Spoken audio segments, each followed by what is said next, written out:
Hello hi friends, కొత్తగా వంట నేర్చుకునే వాళ్ళు కూడా భయపడకుండా కళ్ళు మూసుకొని అంతే టేస్టీగా మటన్ కూరని చేసేయచ్చు. ఇంకా గ్రేవీ విషయానికి వస్తే ఖచ్చితంగా చపాతీలో తినకుండా అస్సలు ఉండరు. ఒక్కసారి మటన్ కూరని తిన్నారంటే మర్చిపోవాల్సిందే.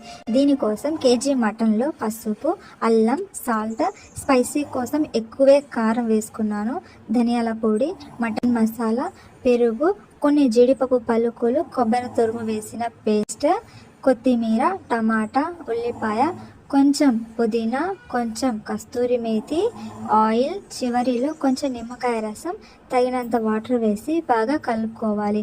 ఇప్పుడు కుక్కర్కి మూత పెట్టేసి స్టవ్ మీద హై ఫ్లేమ్ పైన మటన్ని చక్కగా ఉడికించుకోవాలి.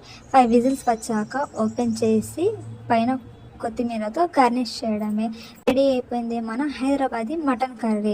నేనైతే మటన్ కర్రీ డైలీ చేసే మసాలాలే కదా అనుకున్నా, కానీ టేస్ట్ చూస్తే నెక్స్ట్ లెవెల్. నేనైనా ఇంత పర్ఫెక్ట్గా చేసింది అనిపించింది. ఒక్కసారి మీరు కూడా ట్రై చేసి చూడండి, ఎలా ఉందో కమెంట్ చేయండి.